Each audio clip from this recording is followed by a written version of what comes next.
welcome to the next edition of the BriefingsDirect Voice of the Customer podcast series. I'm Dana Gardner, Principal Analyst at Inter Arbor Solutions, your host and moderator for this ongoing discussion on digital transformation success stories. Stay with us now to learn how agile businesses are fending off disruption in favor of innovation. Our next high-performance computing success interview examines how strategic reasoning is becoming more common and capable, even using imperfect information. We're going to learn how Carnegie Mellon University and a team there are producing amazing results with reasoning and how the systems that support those projects are increasing in their power.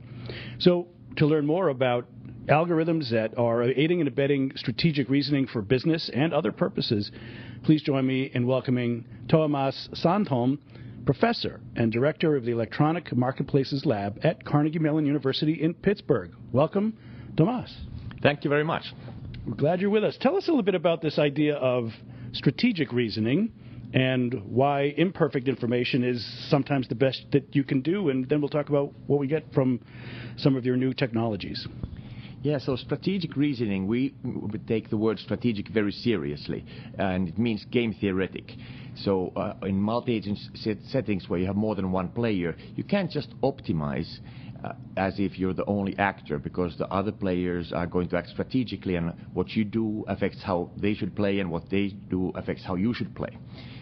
So that's what game theory is about. And in AI, there's been a long history of strategic reasoning. But most of the AI reasoning, not all of it, but most of it until about 12 years ago, was really about perfect information games, like Othello, checkers, chess, and Go. And there's been tremendous progress. But these complete information or perfect information games, they don't really model real business situations very well. Most business situations are of imperfect information. So you don't know the other guy's resources, their goals, and so on. And then you need totally different algorithms for solving these games, for game theoretic solutions which define how rational play is, or opponent exploitation techniques where you try to find out the opponent's mistakes and learn to exploit them. So totally different techniques are needed, and this has way more applications in reality than perfect information games. Right. In business, you don't always know the rules. All the variables are very dynamic, and we don't know the rationale or the reasoning behind people. Sometimes they're playing offense, defense, a little of both. So this is very interesting. Maybe before we dig into how, is this already being used in business circumstances, or are you still experimenting with proof of concepts such as poker, like a 5-card draw? Is that it? No, well, we were working on a much harder poker game called Heads Up No Limit Texas Hold'em as the benchmark. This has become the leading benchmark in the AI community for testing these application-independent algorithms for reasoning under imperfect information. So the algorithms have really nothing to do with poker, but we needed a common benchmark, much like the chip makers have their benchmarks, so we can compare progress year to year and compare progress across the different research groups in the world. And Heads Up No Limit Texas Hold'em turned out to be a great benchmark because it is a huge game of imperfect information. It has 10 to the power of 161 different situations that the player can face. So that is 1 followed by 161 zeros. And if you think about that, not only is it more than the number of atoms in the universe, even if you have for every atom in the universe a whole other new universe and counted those atoms, it would still be more than that. That's as close to infinity as you probably can get, right? Right. Okay, so you've got this massive, complex potential data. How do you winnow that down, and how rapidly does the algorithmic process and platform learn? I imagine that being reactive, creating a pattern that creates better learning is an important part of this. So tell me about the learning part. Okay, yeah, the learning part always interests people a lot, but it's not really the only part here, or maybe not even the main part, although it is a part. So we basically have 3 modules in our architecture, 3 main modules. One is to, just from the rules of the game, come up with approximations of Nash equilibrium strategies. In other words, game theoretic strategies. And that doesn't take any data as input, just the rules of the game. and beliefs, if you have some data from the past, beliefs about other guys, if you have them. And the second part is then, during play, refining that strategy. We call that endgame solving.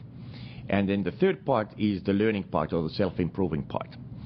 And there, traditionally, people have done what's called opponent modeling and opponent exploitation, where you try to model the opponent or opponents and adjust your strategy so as to take advantage of their weaknesses. However, with these, when we go against these absolute best human strategists, best human poker players in the world, I felt that they don't have that many holes to exploit, and they're experts at counter-exploiting. So when you start to exploit the opponent, you can actually open yourself up for exploitation. And we didn't want to take that risk. So in the learning part, the third part, we took a totally different approach than traditionally is taken in AI. We said that, okay, we are going to play according to our game theoretic strategies. However, if we see that the opponents have been able to find some mistakes in our strategy, then we will actually fill those mistakes and compute an even closer approximation to game theoretic play in those spots. So one way to think about that is that we are letting the opponents tell us where the holes are in our strategy, and in the background, using supercomputing, we are fixing those holes. And all three of these modules run on the Bridges supercomputer at the Pittsburgh Supercomputing Center, where the hardware was built by HPE. Mm-hmm. Very interesting. Now, as I alluded to, is this already being used in any business settings? It certainly seems like there's potential there. A lot of use cases, business competition and circumstances seem to have an affinity to what you're describing in the poker use case. Where are you taking this next? So far, this is, to my knowledge, not used in business. And one of the reasons is that we have just reached superhuman level this January. And of course, if you think about your strategic reasoning problems, many of them are very important, and you don't want to delegate them to AI just to save time or something like that. And that's why they haven't typically been delegated. Now that the AI is better at strategic reasoning than humans, the tide completely shifts, in that I believe that in the next few years, it will be a necessity to have what I call strategic augmentation. So you can't have people just doing business strategy, or negotiation, strategic pricing, product portfolio optimization, all of which are strategic problems. You're going to have better strategic reasoning to support you. And it becomes kind of a competition. So if your competitors have it, or even if they don't, you better have it, because it's a competitive advantage. So a lot of what we're seeing in AI and machine learning is to find the things that the machines do better and allow the humans to do what they can do even better than the machines. Now that you've got this new capability with strategic reasoning, where does that demarcation come in a business setting? Where do you think that the humans will be still paramount and where the machines can be a very powerful tool for them? Yeah, so at least in the foreseeable future, I see the demarcation as being modeling versus solving. So I think that humans will continue to play a very important role in modeling the strategic situation, just to know everything that's pertinent and deciding what's not pertinent in the model and so forth. And then the AI is best at solving the model. So I think that that's the demarcation, at least for the foreseeable future. In the very, very long run, maybe the AI itself can actually start to do the modeling part as well, as it builds a better understanding of the world. But that is far out. Right.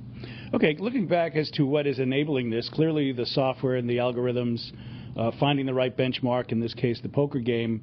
But with that large data potential probability set, like you mentioned, the underlying computer systems must need to be keeping up or able to reach a sufficient level of performance. Where are you in terms of the thresholds that hold you back? Is this a price issue that holds you back? Is it performance, amount of time? What are the limits, the governors to continuing on this trajectory? Well, I think it's all of the above. And we are very fortunate that we had access to Bridges. Otherwise, this wouldn't have been possible at all. So we spent over the year of 2016 and January 2017 included about 25 million core hours of computing and 2.6 petabytes of data storage.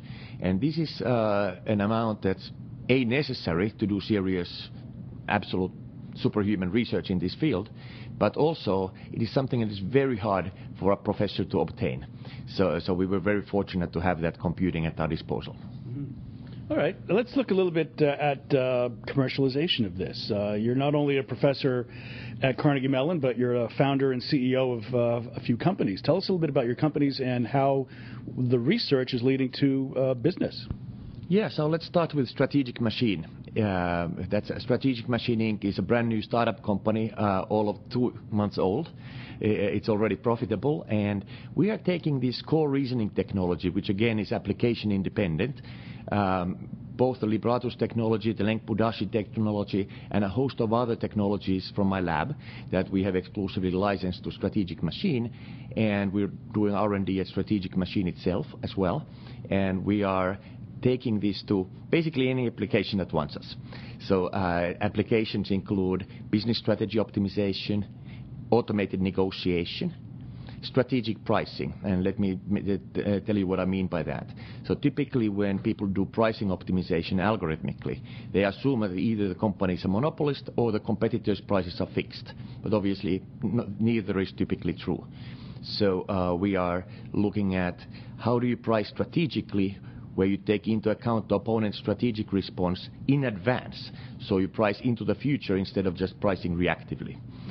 The same can be done for product portfolio optimization along with pricing. So let's say you're a car manufacturer and you decide what product portfolio do you offer and what prices. Well, that depends on what your competitors, what you should do, depends on what your competitors do and vice versa, but you don't know that in advance. So again, it's imperfect information. And these are some of the most difficult problems that businesses face. They have huge billion-dollar investments that they need to line up behind these types of decisions. And because of that pipeline, by the time they get to a dynamic environment where they can assess, it's often too late. So having the best strategic reasoning as far in advance as possible is a huge benefit. Exactly. And this is, if you think about machine learning, traditionally it's about learning from the past. But strategic reasoning is all about figuring out what's going to happen in the future. And you can marry this up, of course, where the machine learning gives you prior beliefs and other information into the model. So that there are also other applications, like, for example, cybersecurity has several applications. We've already done some, but here's a pretty cool one. So think about zero-day vulnerabilities, for example. You can run your custom algorithms or standard algorithms to try to find them, and what algorithms you should run depends on what your other governments run. And now it becomes a game. And similarly, once you find them, how do you play them? Do you report your vulnerabilities to Microsoft? Do you attack with them, or do you stockpile them? Again, your strategy depends on what the opponents do, and that's also a very strategic application. And in upstairs blocks trading, in finance, same thing. Few players, very big, very strategic. And the most radical application is something that we're working on currently in the lab, where we're doing medical treatment planning using these type of sequential planning techniques. So we're actually testing how well one can steer a patient's T-cell population to fight cancers, autoimmune diseases, and infections better by not just using a one-shot treatment plan, but this sophisticated conditional treatment plan, where the adversary is actually your, if you want to call it that, your own immune system. Or cancer is your opponent, and you need to beat it. Yes, that's right. So there's actually two different ways to think about that, and they lead to a little bit different algorithms. So we've looked at where the actual disease is the opponent, but here we're actually looking at T-cell steering. How do you steer your own T-cell population? Mm-hmm. And Thomas, going back to the technology, we heard quite a bit from HPE about more memory-driven and edge-driven computing, where the analysis can happen closer to where the data is gathered. Are those advances of any use to you in better strategic reasoning, algorithmic processing? Yes, absolutely. So We actually started running at the Pittsburgh Supercomputing Center on an earlier supercomputer maybe 10 years ago, which was a shared memory architecture. And then with Bridges, which is mostly a distributed system, we use distributed algorithms. And as we go into the future, with shared memory, we do get a lot of speed ups. We have both types of algorithms, so we actually know that we can run on both architectures. But obviously, the shared memory, if it can fit our models, our dynamic state of the algorithms, is much faster. So the machine must be of interest to you, that the HPE advanced concept demonstration model, again, more memory-driven, higher photonics for the internal communications and so forth. Is that technology that you're keeping a keen eye on? Yes, so that would definitely be a desirable thing for us. But what we really focus on is the algorithms and the AI research. And we've been very fortunate in that the Pittsburgh Supercomputing Center and HPE have been able to take care of the hardware side. So we don't really get involved in the hardware side that much, and I'm kind of looking at it from the outside. I'm trusting that they will continue to build the best hardware and maintain it in the best way, and they keep up on the trends so we can focus on the AI research. Well, very interesting. Of course, you could help to supplement the cost of the hardware by playing poker in places like Las Vegas and perhaps doing quite well. They actually here in the live games in Las Vegas, they don't allow that type of computational support. And even on the internet gaming sites where AIs have become a big problem and will become an increasing problem, we don't actually put our AI running there, in that it's against the site's rules, and we don't want to violate those. And also, I think it's unethical to pretend to be a human when you're not. And finally, the business opportunities, the monetary opportunities in these business applications are much bigger than what you can hope to make in poker. Well, very good. I'm afraid we'll have to leave it there. We've been hearing about how Carnegie Mellon University is undertaking strategic reasoning advances and pertaining that to poker as a benchmark, but clearly with a lot more runway in terms of other business and strategic reasoning benefits. So a big thank you to our guest. We've been here with Thomas Sandholm. He's the professor at Carnegie Mellon University as well as director of the Electronic Marketplace Lab there. Thank you so much. Thank you. My pleasure. And a big thank you to our audience as well for joining us for this BriefingsDirect Voice of the Customer Digital Transformation Success Story discussion. I'm Dana Gardner, Principal Analyst at Inter Arbor Solutions, your host for this ongoing series of Hewlett-Packard Enterprise-sponsored interviews. Thanks again for listening. Please pass this along to your IT community if you found it useful, and do come back next time.